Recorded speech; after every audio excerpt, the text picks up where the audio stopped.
Hello student, हम लोग simple harmonic motions को पढ़ते हैं। उससे पहले जो हम लोगों ने सिंपल हार्मोनिक मोशन पढ़ा था उसमें जो मेन चीज़ था बच्चों ये क्या था, ये सिंपल हार्मोनिक मोशन जो है वो हार्मोनिक फंक्शन को फॉलो करता है। हार्मोनिक फंक्शंस क्या था, साइन या कोसाइन। और जब इसका हम इक्वेशंस लिखते थे हार्मोनिक फंक्शन के फॉर्म में सिंपल हार्मोनिक मोशंस का, तो हम लिखते थे y equal to A sine omega T, जहाँ पे ए क्या था, एम्पलीट्यूड था। और हम लोग कहते थे कि ये जो एम्पलीट्यूड है सिंपल हार्मोनिक मोशंस का वो क्या होगा, through out the motions constant होगा। यही तो हमने इक्वेशंस पढ़ा था, राइट। या हम उसे or y equal to A cos omega T, यही तो सिंपल हार्मोनिक का था।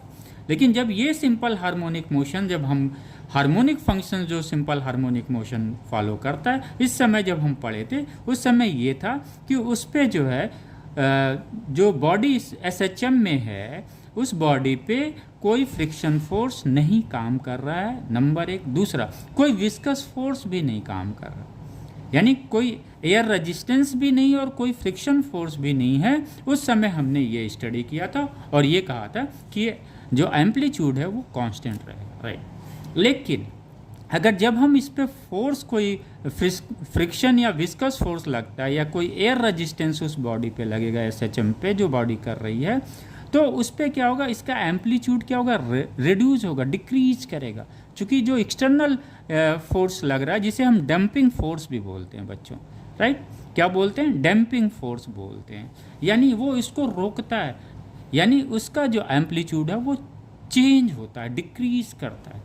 इसलिए जब डंपेड हम सिंपल हार्मोनिक मोशंस की बात करते हैं तो आपके दिमाग में आना चाहिए उस पर क्या लगता है, डंपिंग फोर्स लगता है। और डंपिंग फोर्स है क्या, फ्रिक्शन फोर्स है या विस्कस फोर्स। फ्रिक्शन फोर्स कह सकते हैं या विस्कस फोर्स कह सकते हैं। जब एयर का क्या लगेगा, विस्कस फोर्स लगेगा, राइट। अनडम्पेड में क्या होता है, कोई भी फोर्स ना विस्कस लगता है और ना फ्रिक्शन फोर्स लगता है।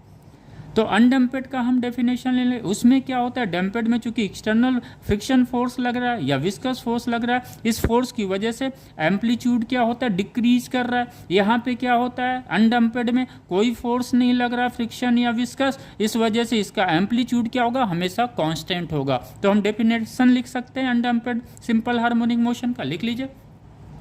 When a body in simple harmonic motion with constant amplitude and during the motion with time its amplitude remains constant, then body is in SHM known as undamped simple harmonic motion. Clear हो गया concept?